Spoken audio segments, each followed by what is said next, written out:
Obrigada a todos os presentes, é um prazer estar aqui com vocês. Bom, até agora a gente vem falando sobre o programa de compliance em geral, que é uma filosofia, que é uma questão bastante ligada à ética. E como o meu chefe norte-americano lá no Deutsche Bank sempre fala, compliance tem tudo a ver com don't cheat, não trapaceie, don't lie, não minta, e don't steal, não roube. Isso está na mentalidade, na alma, e tem que ser arraigado em qualquer empresa, né? Então, compliance, além da filosofia, da ética, do dia a dia, de ser um programa top-down, etc., é muito importante a gente pensar no quanto ele não pode ser uma samambaia, igual a Débora falou. Quanto ele não pode ser pendurado na parede e deixado lá só para alguém ver quando interessar. Ele tem que ser vivo, ele tem que ser monitorado, ele tem que ser dinâmico. Então, nesse painel de hoje, agradecendo os nossos executivos especialistas por estarem aqui com a gente, nós vamos discutir como garantir a efetividade de um programa de compliance, como monitorar e qual a importância de fato de ter isso nas empresas. Então, vou começar as questões com a Adriana, do nosso patrocinador BMA, como ela é uma advogada e atua ativamente nessa área de compliance, desse lado de lá, para dar uma introdução geral de quais seriam as principais linhas mestras de um programa de compliance efetivo. E depois a gente vai continuar o diálogo com os demais palestrantes, cada um dando o seu input na sua respectiva empresa. Ok? Adriana, por favor. Bom dia a todos, é um prazer estar aqui. Queria primeiramente agradecer a Anshan pela organização desse evento. É o segundo ano que nós participamos e sempre as discussões são muito enriquecedoras, né? Do ano passado para cá, a temática referente à efetividade no programa de compliance evoluiu bastante no Brasil, seja por um conjunto de decisões que versaram sobre incluir um compliance no mérito da decisão, e também por normativas, guidance, que foram publicadas no Brasil, à luz muito das melhores práticas já em vigor no exterior. Dentre essas orientações, vale destacar o guia que foi preparado pelo atual Ministério da Transparência, que dispõe sobre os principais parâmetros, os pilares de um programa de compliance efetivo. Quando a gente entende sobre o que é efetividade, né, o conceito de efetividade, estava olhando no dicionário nessa manhã, efetivo é algo que produz efeitos reais. Então, quando a gente fala de um programa de compliance efetivo, por si só, o conceito a gente já se depreende que ele precisa ter efeitos na prática. Então, com isso, quando a gente vai considerar os pilares que foram definidos pela CGU, eles são pilares muito que decorrem do bom senso. Por exemplo, o primeiro pilar, que é o comprometimento da alta administração, você não consegue, numa organização, numa equipe, que alguma cultura de negócios, uma forma de conduta ética, permeie o dia a dia daquela organização, daquelas relações, se não tiver o patrocínio da liderança. Então, o exemplo, o comprometimento, o endosso aquelas práticas transparentes e éticas tem que vir de cima. Então, é nesse contexto que o primeiro pilar que foi consolidado, tanto pela CGU e à luz das melhores práticas, é esse comprometimento da alta administração. O segundo pilar é a formação de uma instância, né, que seja responsável pela implementação do programa de compliance, que seja uma instância independente. Nesse contexto, muitas discussões a gente tem visto sobre o tema, dentre as quais se é compatível o acúmulo de funções de compliance com jurídico, compliance com auditoria. E é interessante notar que, em decisões nos Estados Unidos, essa questão de acúmulo de funções, na prática, foi questionada.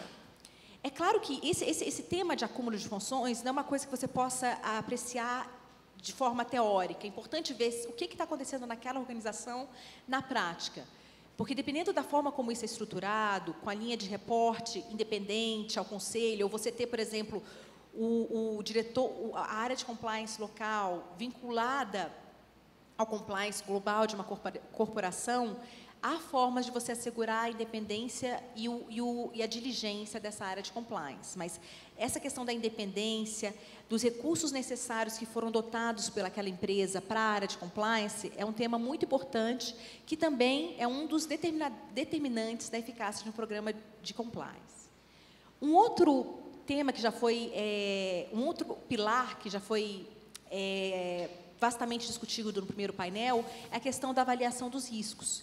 Essa avaliação dos riscos, que perpassa por vários fatores, seja relação com terceiros, interação com a autoridade pública em diversos níveis, essa análise de riscos, riscos geográficos, riscos atrelados ao setor, é uma questão que tem que ser feita de forma dinâmica. Não dá para você analisar os riscos quando do desenho do programa de compliance, não mais monitorar essa evolução desses riscos de uma forma contínua. Nesse contexto de análise de riscos, investigações internas são também bons instrumentos para você ver como é que esses riscos estão na prática mesmo, né? Vendo como é que as operações da empresa ocorrem e quais são os riscos decorrentes dessa operação prática, do dia a dia, né? Um outro pilar que foi definido pela CGU como um pilar importante para um programa de compliance efetivo é a estruturação de regras concisas, objetivas e claras, que sejam instrumentos aptos a lidar com os riscos que foram identificados para aquela organização. Então, comprometimento da alta administração, instância independente dotada de recursos, análise de riscos e regras claras são os principais elementos para você ter um programa de compliance efetivo. E, além disso, o monitoramento contínuo, que é o quinto elemento. Esses são os parâmetros elencados pela CGU, pelo Ministério da Transparência, mas que a gente vê que são os parâmetros acolhidos tanto por autoridades americanas, nas guidance do Reino Unido também, os critérios são semelhantes, a OCDE vai na mesma linha. E, muito recentemente, em algumas decisões aqui no Brasil, como no acordo de leniência que foi firmado pela Andrade Gutierrez com as autoridades no Brasil, tem sido trazido à tona a relevância da ISO de compliance, né?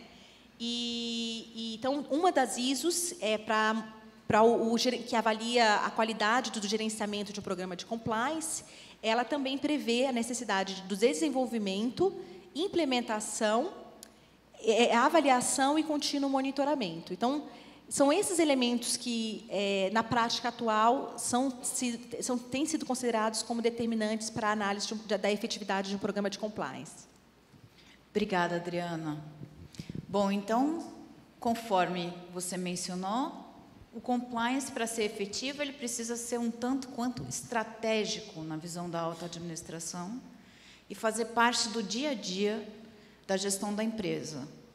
Pelo menos essa é a minha visão. Depois de anos no compliance, eu percebo que existe um tempo de maturidade que ele precisa percorrer para que ele ganhe, ele alce esse nível de voo. Então, vamos agora conversar com os nossos executivos super experts e ver o que eles acham.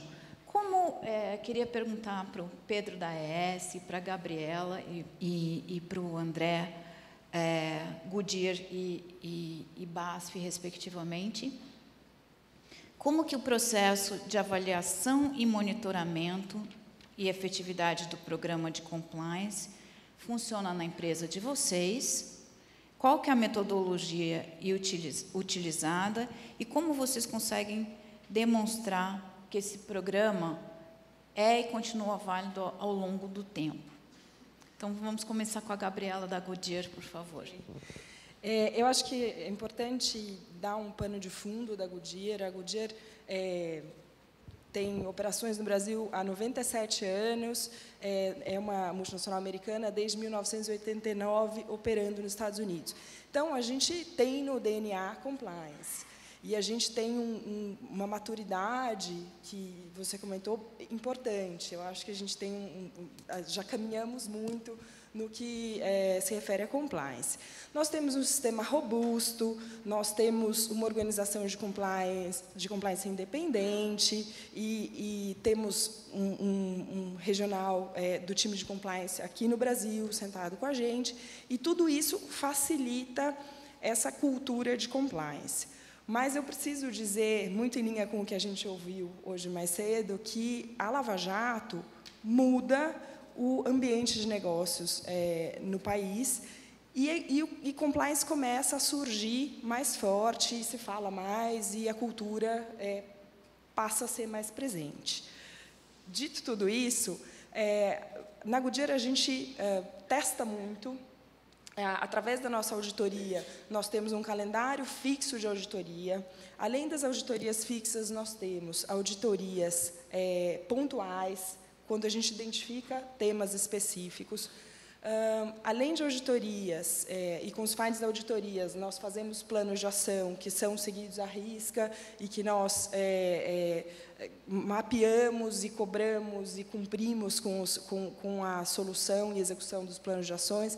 A gente monitora semanalmente treinamentos, a gente tem um calendário extenso de treinamentos nas mais diversas áreas, concorrencial, contratos, ética, transparência, enfim, em todos os temas.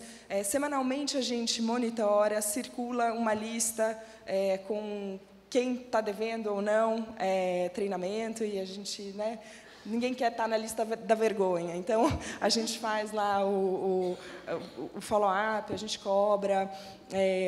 A nossa liderança respira compliance e a gente multiplica essa sensação. Nós temos, na Goodyear, uma coisa que eu acho muito interessante, que é uma semana de ética. Então, uma semana no ano, nós falamos em todas as nossas plantas, enfim, nossos escritórios, nós falamos de ética, nós trazemos temas importantes e falamos, enfim, muito disso. Falando um pouquinho de como a gente mede a efetividade, tem muitas, eu acho que tem uma metodologia, a gente mede a efetividade percebendo e testando o entendimento do nosso pessoal sobre as políticas e procedimentos, entrevistando, testando a temperatura, fazendo pesquisas. A gente mede a efetividade do programa olhando quais são os temas de compliance que a gente tem, qual é o tipo de denúncia, qual é o tipo de investigação. Então, é uma coisa que faz parte do dia a dia da Goodyear e é assim que a gente funciona. Obrigada, Gabriela. André, o que você tem de diferente lá na BASF? Por exemplo, indicadores de risco, outras métricas? O que você pode nos trazer além do que vem sendo já discutido aqui, do que é... Bom, primeiro, muito bom dia. Obrigado, Anshan, pelo convite, a oportunidade de estarmos aqui. E digo isso em nome não só do Grupo BASF, mas também da Rede Brasileira do Pacto Global das Nações Unidas. Eu acredito que é uma oportunidade de nós aprendermos, uns com os outros.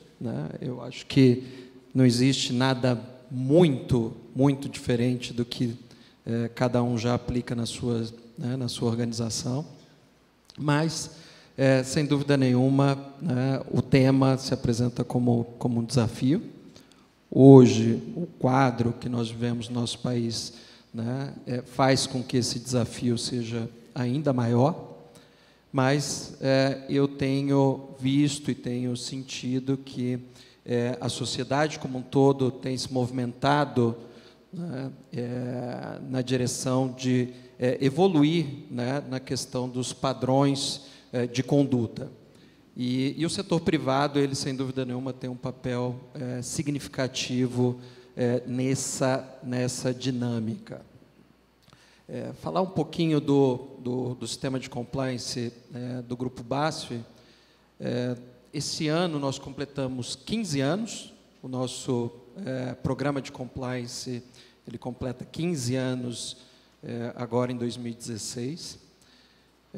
Naturalmente, e vem evoluindo ao longo de todos esses 15 anos.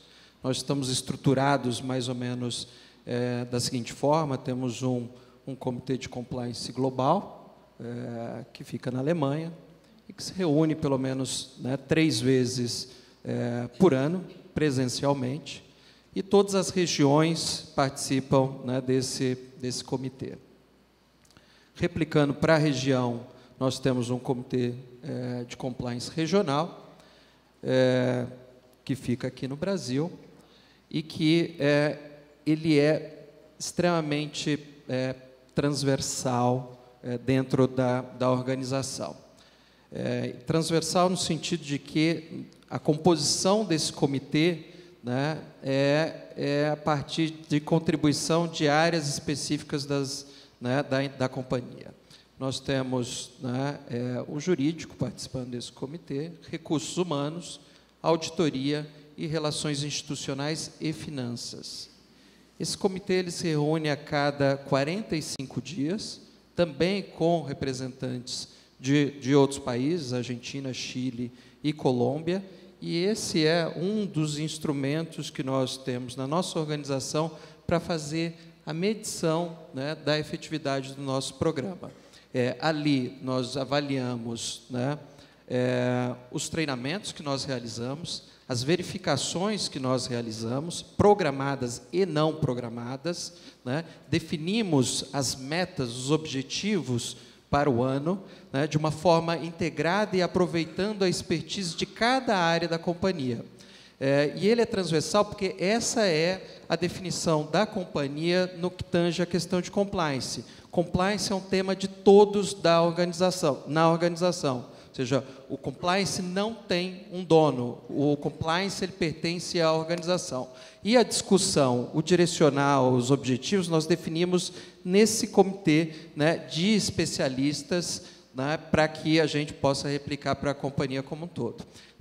Para nós, indiscutivelmente, como já dito aqui várias vezes, o compliance vem de cima, pertence a todos, mas a referência vem da liderança, a liderança dá o tom, a liderança é o exemplo, é a referência para o restante dos colaboradores.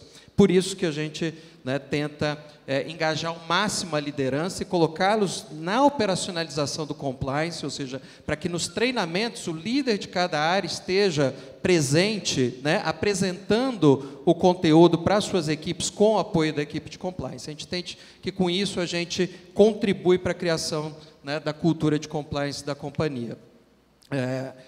Então, esse é um pouco do que a gente tem no Grupo BASF. Eu vou me permitir também falar um pouco da rede brasileira do Pacto Global das Nações Unidas. Talvez nem todos conheçam essa iniciativa, mas eu falo com tranquilidade que é a maior rede de sustentabilidade corporativa do mundo.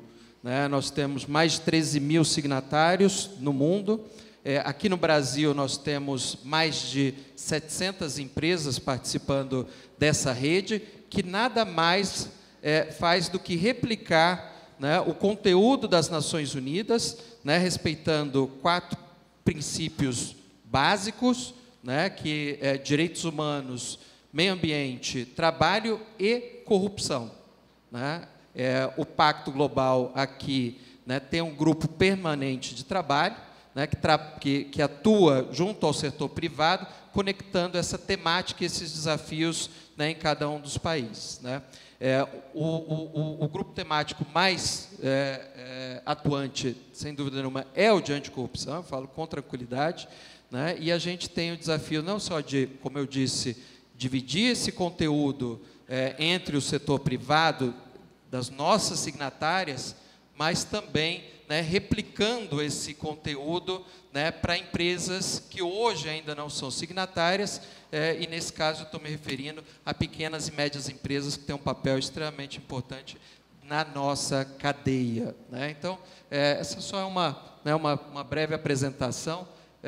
do que a gente constrói nessas duas frentes, seja, né, no meu dia a dia corporativo, seja na iniciativa conectada com as Nações Unidas. Obrigada, André. Pedro, conta para a gente um pouquinho, por favor, como você faz a avaliação e o monitoramento da tua efetividade e quais são os seus indicadores de performance? Muito bem. Primeiro, para fazer um esclarecimento, que eu acho que eu estou na contramão da história, porque eu acumulo jurídico, compliance e auditoria interna. Então, estou um pouco, enfim. Mas a diferença, para mitigar, existe o quê? O report do compliance, ele é uma linha pontilhada para mim e uma linha sólida para o compliance mundial, que fica nos Estados Unidos.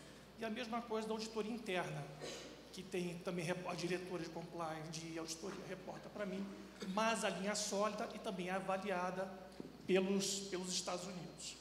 Muito bem, eu acho que existem vantagens, porque você cria uma maior proximidade, tanto é que compliance e auditoria sentam próximos, embora a compliance tenha uma sala exclusiva, fechada, em função das equipes que compõem compliance serem divididas em investigação, helpline e compliance contratual, uns times de mais ou menos 12 pessoas que nós temos trabalhando nessas duas frentes. O volume de compliance contratual, para vocês terem uma ideia, são por volta de 2.000 transações. O que eu chamo de transações? São contratos, acordos, M&As, que são submetidos à compliance em bases anuais. E como é que a gente faz a avaliação desse risco? Eles estão classificados em 3 categorias. Alto risco, que é qualquer interação que haja, qualquer operação onde haja interação com um agente público, qualquer que seja, e aí não tem limite. As operações de baixo risco, que se aplicam a todas as operações em que não haja essa interação, e são superiores a $100 mil, e também as operações de doação e patrocínio, que aí não tem qualquer tipo de limite. Então, para dar um exemplo, por exemplo, na S-Tietê, que é onde tem as nossas usinas ao longo do rio Tietê, ela tem um programa, até em decorrência do seu programa, seu contrato de concessão, de plantar mudas e alevinos também, e você disseminar e doar. Cada doação dessas que é feita tem que ser avaliada por compliance. Existem alguns extremos, mas infelizmente essa regra é bastante rígida. Muito bem, como é que nós fazemos o nosso monitoramento do programa de compliance? A auditoria, ela faz semelhantemente à BASF. Existe um programa de auditoria anual, onde basicamente ela avalia, primeiro, se os riscos foram efetivamente avaliados, classificados e seguidos, se o manual de procedimentos de compliance também foi observado, se, por exemplo, nós temos uma ferramenta muito eficaz, que é todo o contrato que implique num desembolso de caixa, ele é registrado no SAP. Então, quando a área, no fornecedor, quando a área de procurement de suprimentos, ela contrata alguém, ela preenche, existe um site específico, um site de compliance, ela preenche online esse formulário e lá onde existem todos os dados do fornecedor, e ela indica qual é o número do SAP. Muito bem. O que significa isso? Significa que qualquer valor que for feito além do que está previsto no contrato, o SAP trava, não sai nenhum pagamento, somente se compliance aprovar. Então, através da ferramenta que nós introduzimos, nós conseguimos evitar, digamos assim, vários casos de pessoas ou áreas que tentavam fazer pagamento, o contrato tinha expirado, o contrato tinha, na verdade, o preço, o valor envolvido, ele extrapolou o previsto, e ao invés de procurar formalizar através de um aditivo contratual, não, a pessoa vai lá e tentava fazer o pagamento, e com isso nós bloqueávamos. Então, a auditoria interna também ela faz essa verificação, então ela compara o número de contratos que estão registrados no site de compliance com os desembolsos que foram feitos no SAP. Com isso, verifica se existe algum desvio ou não, em função disso. Uma outra ferramenta muito útil, que a gente chama de o pós-contratação. É muito comum as áreas chegarem e falarem compliance, eu descobri que meu contrato venceu. Tá? E, efetivamente, o prestador continua prestando serviço e eu preciso regularizar. Isso a gente chama de pós-contratação. E toda pós-contratação, ela requer o quê? Uma análise de compliance. Então, o que nós fazemos? Nesse momento, a área ela tem que submeter para o jurídico a formalização desta vamos dizer, da pós-contratação e passar por compliance. Se for um caso de alto risco, nenhum pagamento é realizado enquanto a situação não for regularizada. Obviamente, isso aí criou bastante ruído, e para isso nós dividimos a pós-contratação em duas partes. Uma, a pós-contratação justificada, que basicamente são aqueles casos de emergenciais, por exemplo, uma ação judicial, onde eu tenho que impetrar um mandato de segurança em 5 dias. Eu não tenho tempo para passar a contratação de determinada história de advocacia, na qual eu trabalho muito com SuccessFi, que eu acho que é a ferramenta mais eficaz, do ponto de vista de gestão, de estímulo. A área não tem tempo de passar por compliance. Portanto, ela justifica por que aquilo foi uma pós-execução. Tá? Porque não tinha tempo, porque para preparar a defesa levaria alguns dias. Isso, portanto, fica registrado, fica guardado, isso aqui é enviado para a matriz. Agora, existem os casos onde simplesmente a falta de controle, falta de gestão do management. E isso você traz à tona um problema que existe, acho, em grandes empresas, que é a falta de ter um gestor de contratos, uma área que faça gestão de contratos. É muito comum simplesmente as pessoas acordarem um dia, o contrato venceu, o contrato não existe mais, e aí aquela correria para corrigir. Para tornar a ferramenta mais eficaz, porque ela não é simpática. No primeiro ano, uma vez que as pessoas não estavam observando muito bem a questão do post-execution, o presidente, ele soltou uma determinação dizendo que post-executions não justificáveis deveriam ser aprovadas pessoalmente por ele. Assim, o número caiu brutalmente a partir do dia seguinte. Fantástico e triste por um lado, porque efetivamente precisa de alguém de costas largas para fazer realmente as coisas acontecerem. Mas isso vigorou durante um ano e o presidente realmente não aprova mais. Os números reduziram substancialmente. Eu diria para você que, em termos de post-execution não justificável, do total mensal deve ocorrer 1% ou 2%, numa análise de 200 contratos, enfim. Então, não é o ideal, mas é razoável. E, além disso, mensalmente, essa lista de post-executions ela é submetida para a reunião de diretoria, onde as áreas, onde são apontados os principais desvios e os vice-presidentes responsáveis, eles se comprometem a adotar algum tipo de ação.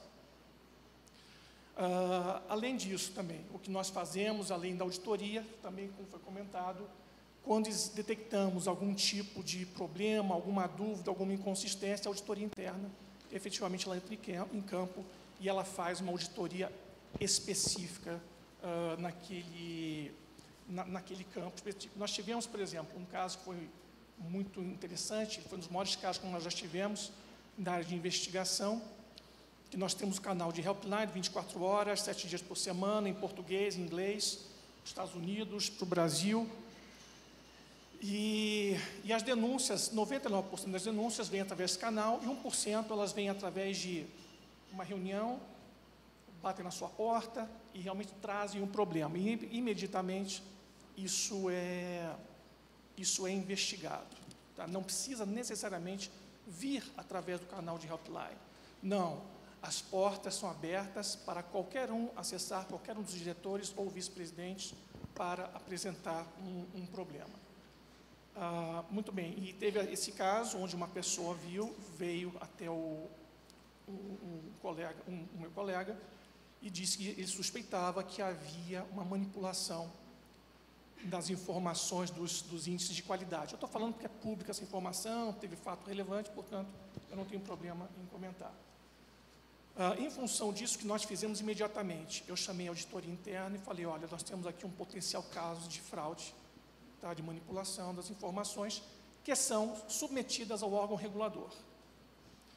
Então, a auditoria ela fez um trabalho silencioso, se pode assim dizer, e ela, de fato, ela confirmou que havia uma manipulação de informações.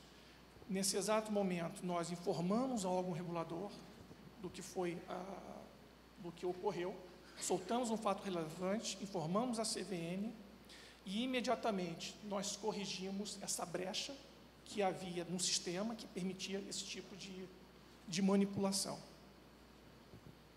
Obrigada, Pedro. Muito interessante. Vou voltar para a Adriana. Qual a importância, Adriana, do processo de revisão e atualização do programa de compliance? E, na sua visão, quais são os processos de revisão e atualização mais efetivos? E recebi também da plateia uma pergunta interessante relativa à competitividade, que a Anshan também está focando. Como mensurar o valor de um programa de compliance efetivo para uma empresa em relação à sua competitividade? A segunda pergunta eu não entendi. Quais são os processos? Vamos lá. Vamos a segunda. Em geral, a gente está querendo saber a importância do processo de revisão e atualização do programa de compliance e quais seriam os processos mais efetivos para tanto. E em questão de competitividade, quanto ter um programa de compliance efetivo impacta na competitividade da empresa? Então, no que se refere aos processos de monitoramento e revisão, um instrumento muito efetivo, na minha visão, é o aprendizado que decorre das próprias investigações internas. Porque é por meio desse canal de denúncias ou dos eventos práticos do dia a dia que você vê onde que estão os furos que têm que ser endereçados ou melhor trabalhados no âmbito do programa de compliance. Se é uma falha de comunicação, se é uma questão de maior inserção da cultura de transparência e ética na diretoria da empresa, qual que é o ponto sensível que precisa ser trabalhado naquela organização. Então, eu acredito fortemente que as crises são oportunidade para o progresso. E, na minha experiência, eu noto que as investigações conduzidas, essa análise, né, das denúncias que foram feitas, é um instrumento, seja por meio dos canais de denúncia ou de forma oral, para os gestores responsáveis, mas eu acho que é um meio muito eficaz de identificar como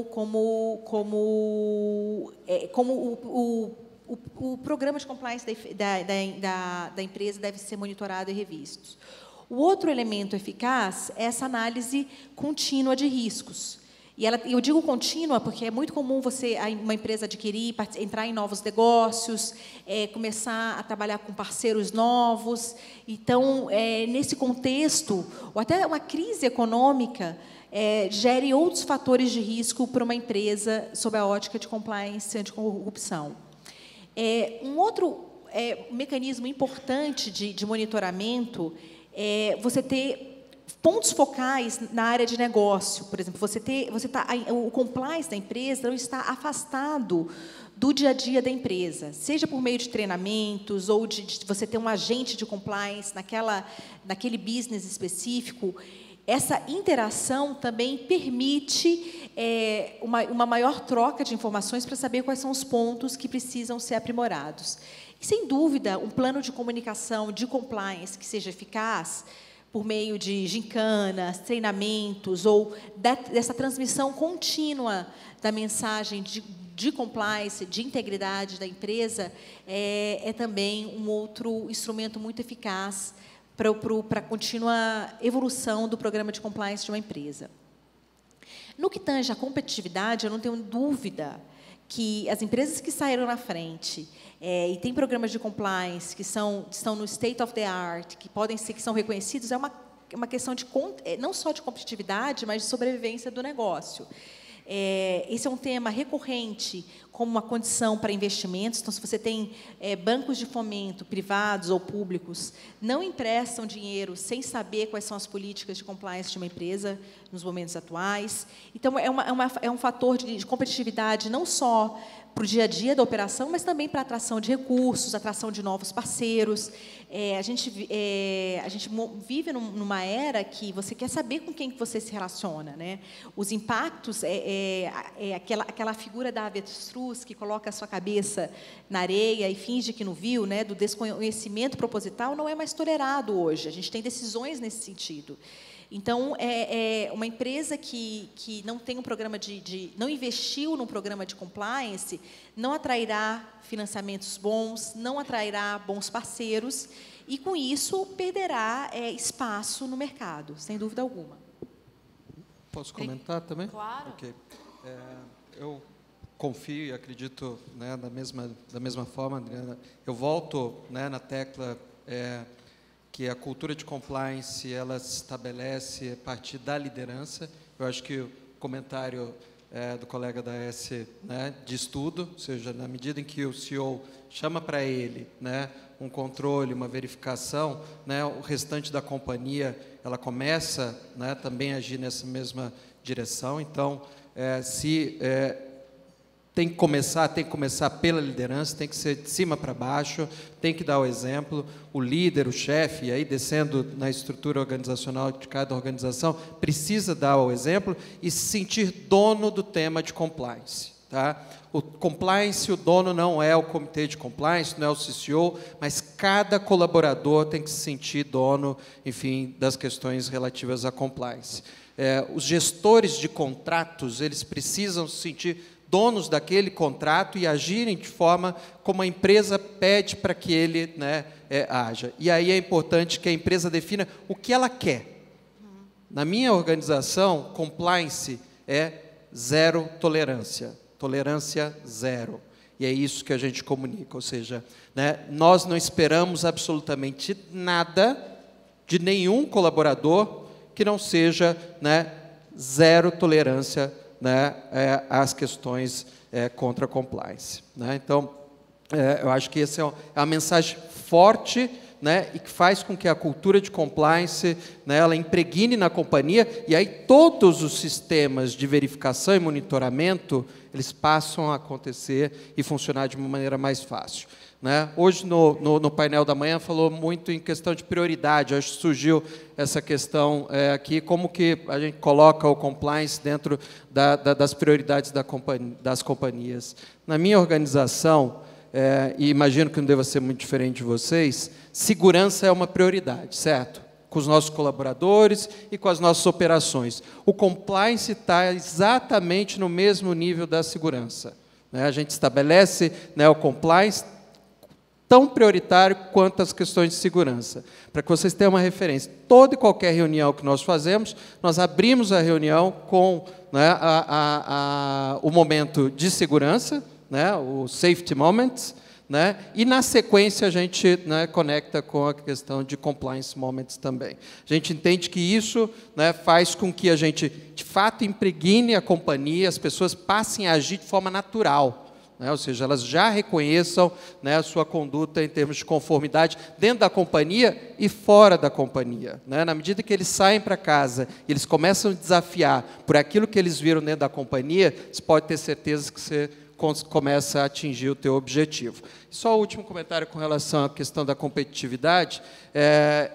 Eu tenho absoluta certeza que o mercado tem demandado muito das empresas nesse sentido, e eu tenho absoluta certeza também, né, que o mercado começa a privilegiar, ou seja, né, os nossos consumidores eles começam a comprar mais produtos de empresas, né, que são compliance, ou seja, empresas que dizem não, né, à corrupção, empresas que dizem não aos malfeitos.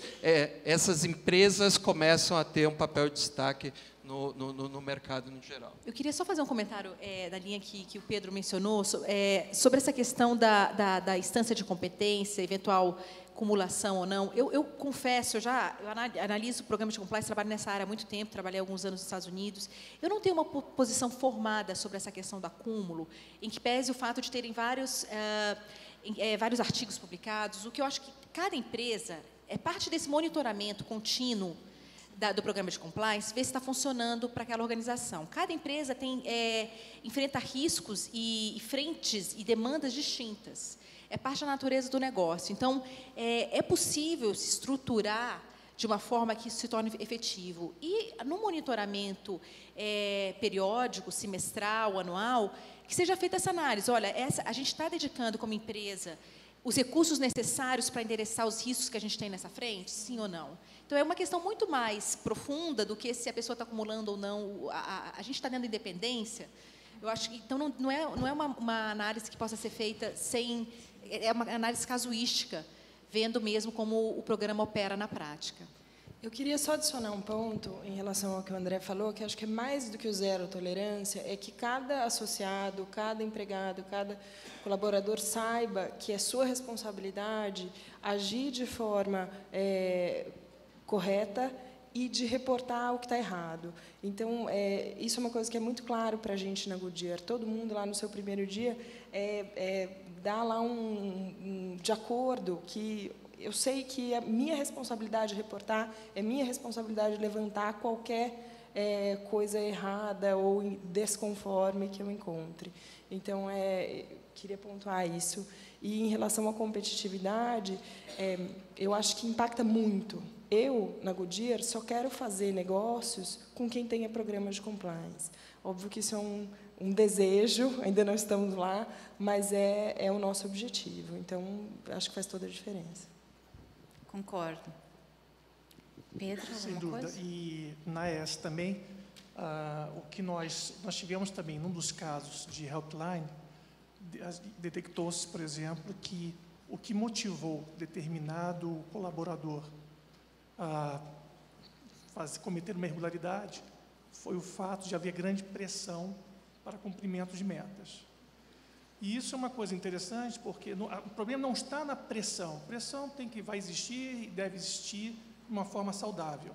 A questão é de integridade que a gente está falando no final do dia. Com base nisso, por mais óbvio que seja, então nós começamos a propagar, a divulgar, na verdade, que não se bate meta a qualquer custo. Tá? Integridade, ela está acima de tudo. E isso deve ser um grande problema para as empresas que têm uma força de venda muito grande, que a pressão ela é absolutamente brutal. E no final do dia, a compliance é lavagem cerebral. É treinamento, treinamento, treinamento, porque a cultura ela tem que impregnar. E principalmente nas pessoas, quem tem uma rotatividade muito alta, é fundamental um treinamento eficaz quando essa pessoa entra e também ao longo da vida desse funcionário.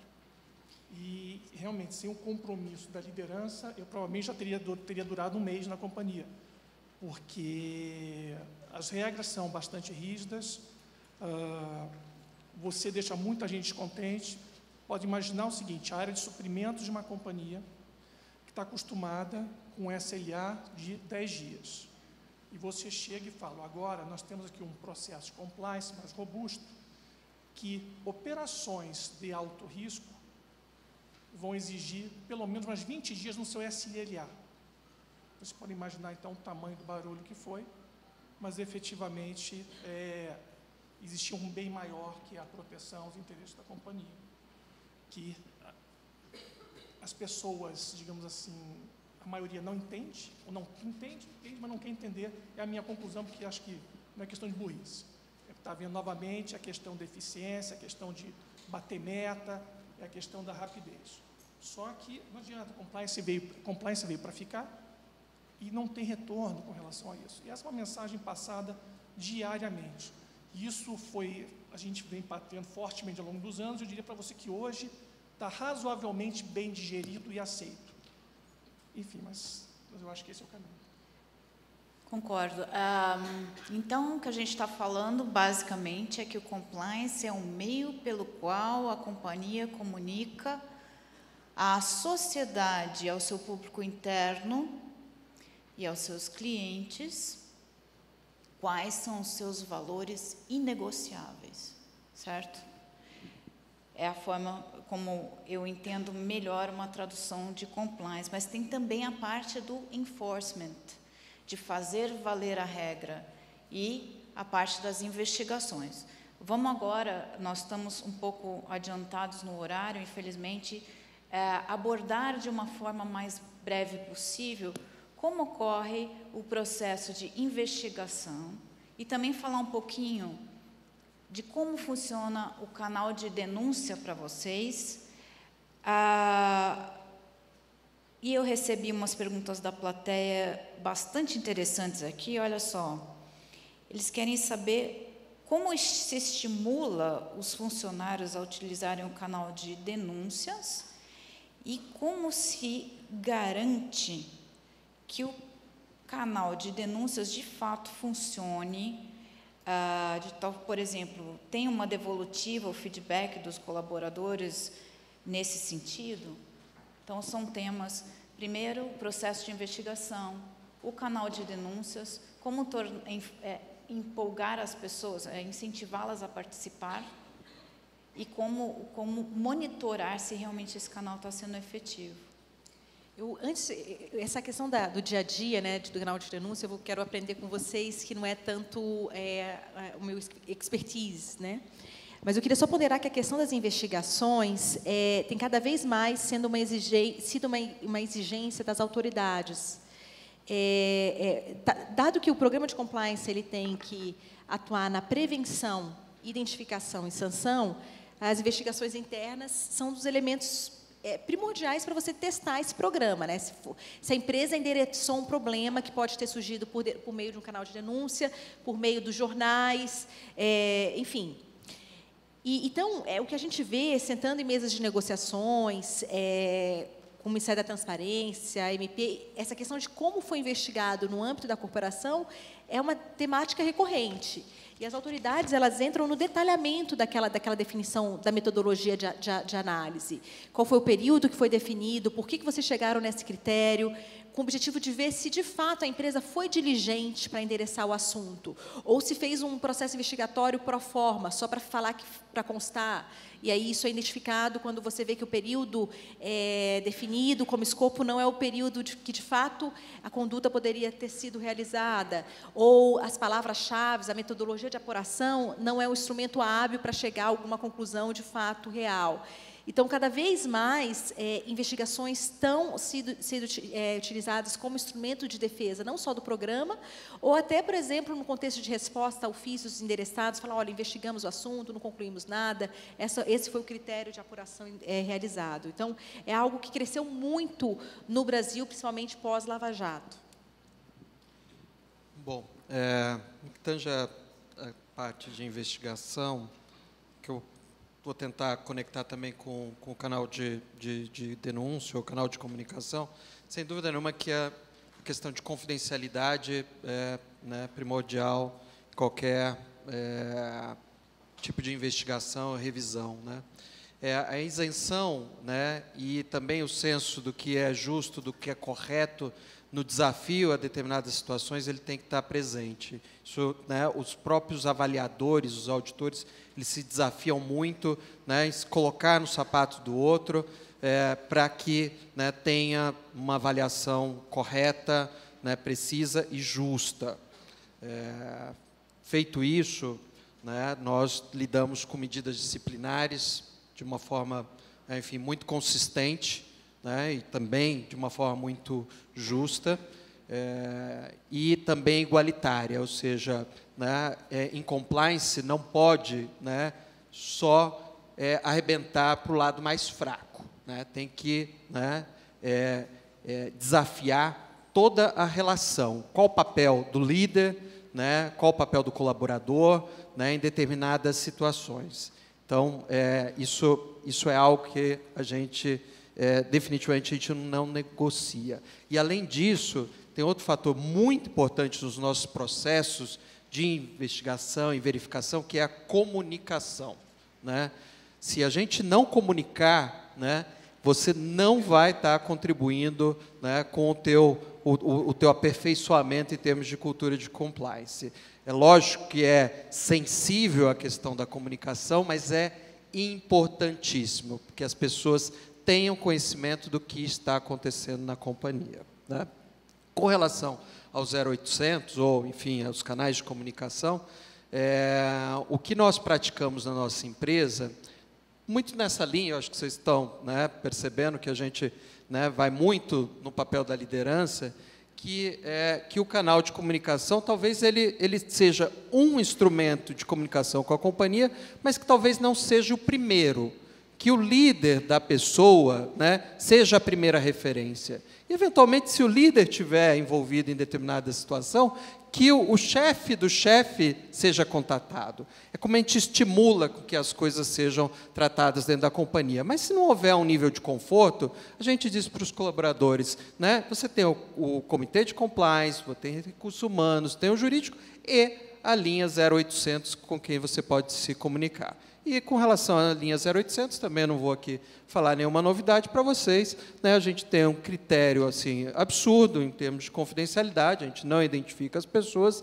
tem um processo de feedback, né, num prazo determinado, em que a pessoa liga, ela não precisa se identificar, e recebe, né, esse feedback, que segue a mesma linha estrutural das investigações internas, em termos de consistência, justiça, né, que deve ser aplicada a esse tipo de situação. É bem parecido o que a gente tem na Goodyear, a gente estimula todo o tipo de denúncia, temos um hotline, temos o site, não só para colaboradores, assim como para terceiros e clientes. As investigações se iniciam com a denúncia, o time de compliance direciona quem vai fazer a investigação, muitas vezes o jurídico suporta, a RH suporta. Além desses canais, a gente também estimula que denúncias sejam feitas para o jurídico, para o RH, para o seu líder direto ou quem quer que seja. Tomamos o cuidado de comunicar as coisas que estão acontecendo, óbvio, com cuidado, com confidencialidade requerida. Assim que possível, a gente publica internamente o que está acontecendo, para que todos conheçam.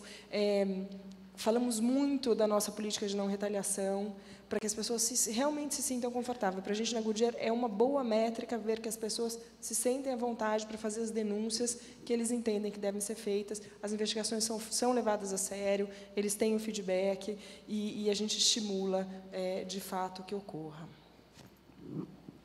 No caso da AS, basicamente a mesma coisa, só que nós demos muita ênfase na questão de não haver retaliação, porque esse foi um ponto sempre levantado pelas pessoas, de que eu vou falar, mas vai haver retaliação. A questão da confidencialidade também, claro, é sempre levantada, mas eu diria para você que retaliação ela tem um outro contorno.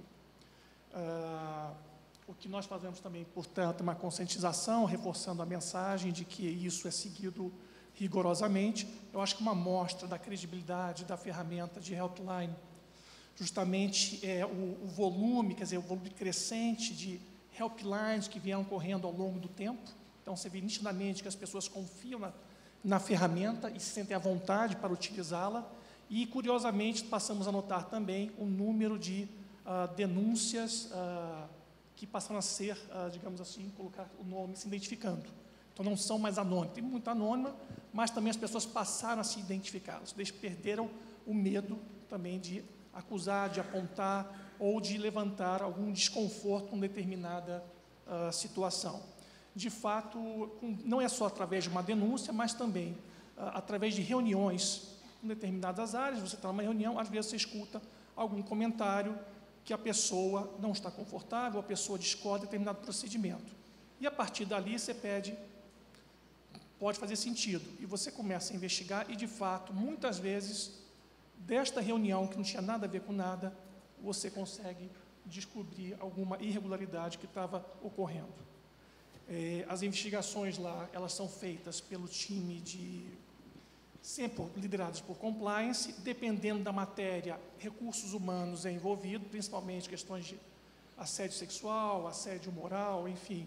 Na época, é sintomático, na época de avaliação de desempenho, logo após a enxurrada de helplines, dizendo que foi discriminado, preterido, etc. e tal.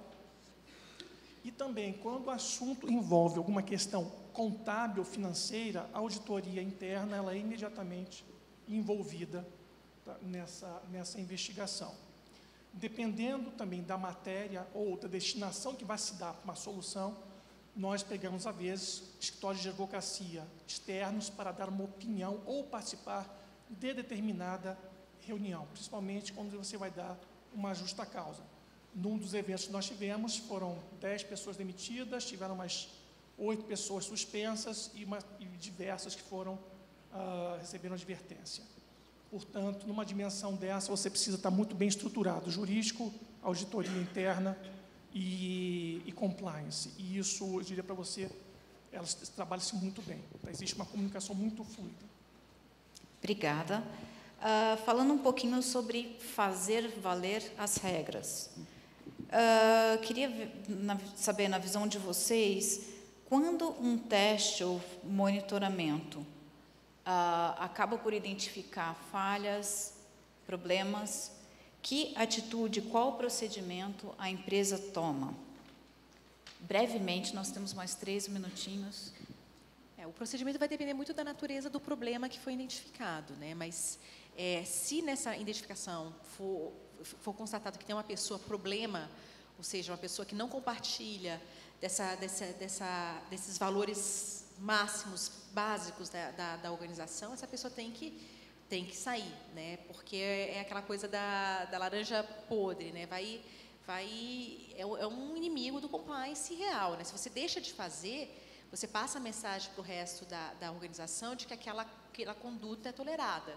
Então, uma vez a gente identificando que há um problema, né? Esse problema decorre de conduta de um colaborador específico, essa pessoa precisa ser afastada. Bom,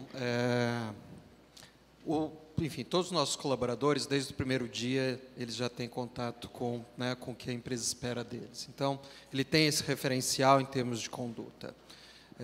E isso, naturalmente, ele é levado em conta quando a gente tem algum desvio, alguma irregularidade no processo. É natural que a gente não vai simplesmente aplicar a medida disciplinar pura e simples, na linha do que eu falei, zero tolerância, a gente vai avaliar o caso e dar o remédio adequado de acordo com uma série de fatores, que passam por o quanto ele foi treinado, qual o nível de benefício que eventualmente ele oferiu daquela irregularidade, ou se tratou de um erro efetivamente. A gente também não deve colocar o erro como algo inaceitável. Então, eu acho que é uma questão que ela é avaliada caso a caso, mas partindo dessa premissa de que todo e qualquer colaborador sabe o que se espera dele em termos de conduta de conformidade.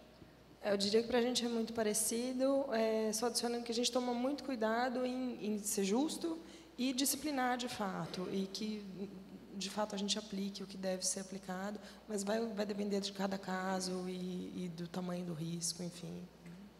É isso. Claro.